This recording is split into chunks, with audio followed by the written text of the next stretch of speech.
Welcome to Nehemiah Crash Course Part 1.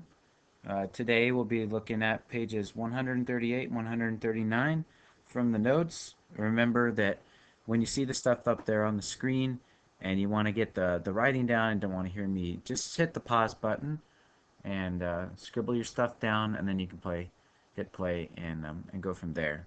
So today we're going to be looking at the introduction, the A to G stuff for the book of Nehemiah, page 138, 139.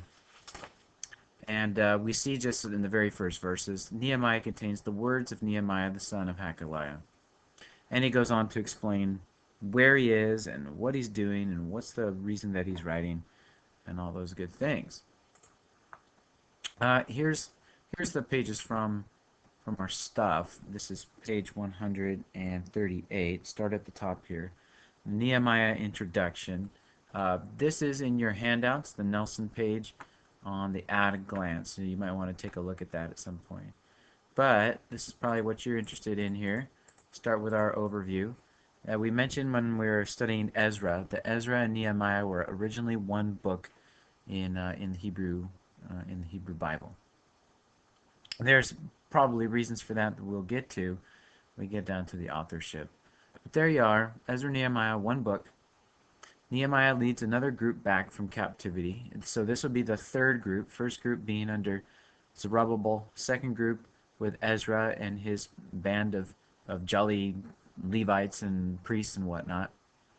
And now thirdly, a group with Nehemiah. And this group is doing something different.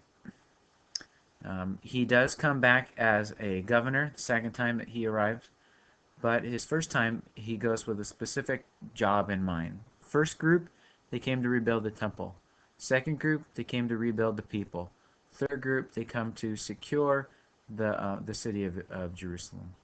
You see here it says he's a strong, godly leader, and he has the rebuilding and repair of the wall of Jerusalem, also the gates of Jerusalem that have been burned down. He's a man of action and prayer. He doesn't just sit and say, Lord, help me to do something, or will you do something about this? He prays about it, and then he goes out and does something about it. And I think that's very commendable. He's not only seeking the Lord, but then he's looking for how he can be a part of God answering that prayer. And we'll see him doing that throughout this book, give you examples of his action.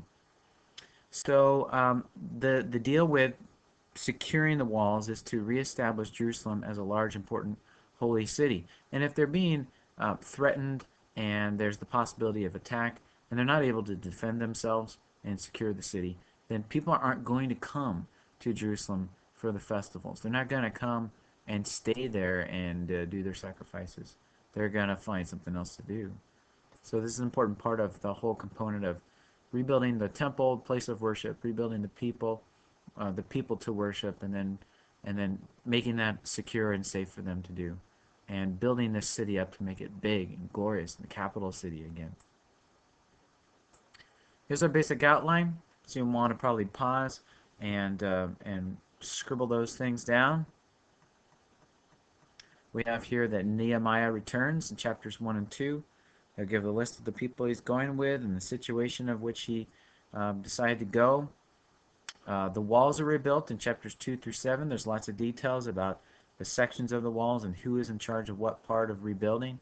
And then thirdly is the section where Nehemiah comes back after a hiatus, and he finds some more problems. Kind of like when Ezra showed up and there was the problems with intermarriage. Guess what Nehemiah finds? He finds some of the same problems going on in the people. As far as authorship goes, there's a couple of possibilities. It's either Ezra or Nehemiah. We do have at the beginning where it says, these are the words of Nehemiah, the son of Hakaliah. And there's lots of first-person accounts. I did this and I did that. But the first line says, these are the words of Nehemiah. So it may be that Ezra, the scribe, wrote down these things and says, these are the things that Nehemiah told me. These are things that Nehemiah said, and I'm writing them down and recording them. Again, Ezra and Nehemiah was one book. Ezra the scribe may have used Nehemiah's journal or some kind of account. That's the first person references in the book. It doesn't matter. It's Ezra or it's Nehemiah. The date of writing, Sometime after the information in Nehemiah is over, um, after Nehemiah returned the second time from Persia, so we put it somewhere close to the writing of Malachi, though I think Malachi comes a little later, or maybe before. We'll see when we get there. Approximately 425 BC. The theme, well, there's one big job that Nehemiah has in mind, and that would be to rebuild Jerusalem's walls. The city's safety, purity, and security is solidified in this book. I mean, there's the physical aspect of just the place, making sure the doors are locked, making sure that enemies can't sneak in at night, making sure that people are safe within, so that they can, not have to worry about those kinds of things and exercise their religion freely, as was available to them in the Persian Empire. So all those things. Then also their purity, because he's going to have to knock some heads, and he's going to call some guys out, and he's going to have to be a tough leader as well. The reason why this book is in the Bible, I believe, is to demonstrate God's protection of these post-exilic people. This is God taking care of his people, using his people, and Nehemiah is his man and has a special opportunity to do a special thing here to protect this community and to strengthen this community and encourage this community. So we have that this demonstrates God's protection of the post-exilic community in its efforts to reestablish its national existence, which is under threat at this point in their history. Moving on to the next page, our last page, we'll scan down here and we'll get our geography and timeline.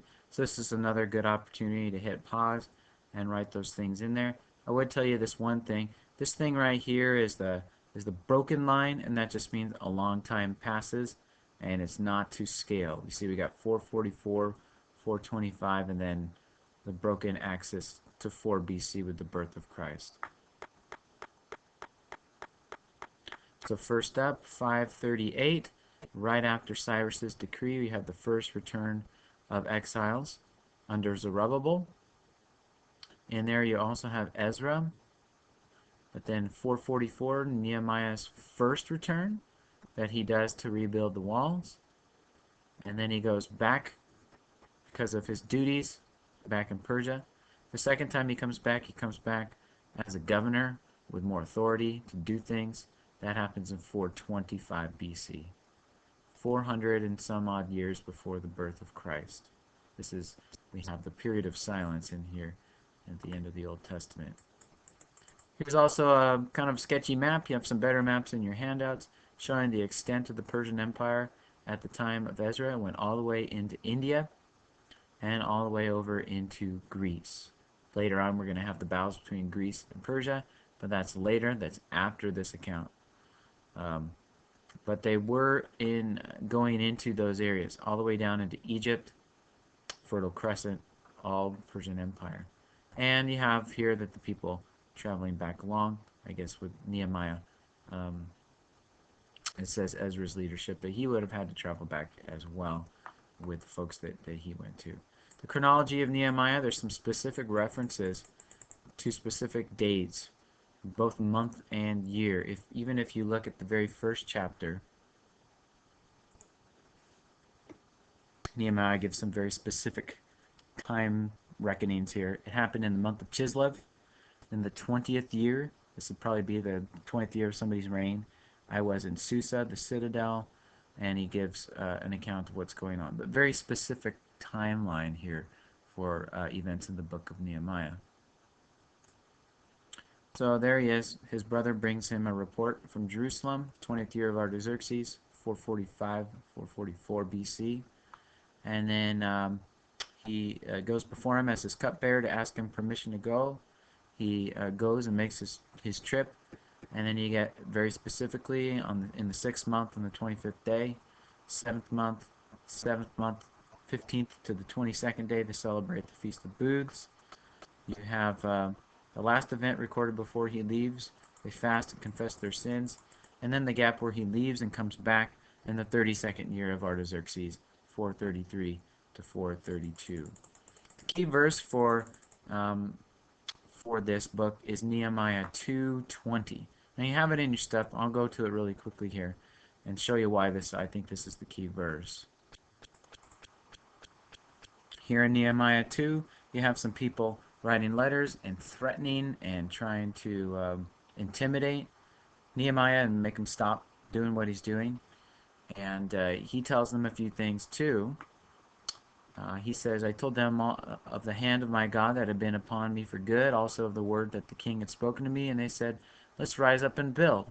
So they strengthened their hands for the good work. But Sanballat the Horonite and Tobiah the Ammonite and Geshem the Arab heard of this and jeered, mocked them, despised them, saying, what is this thing that you are doing?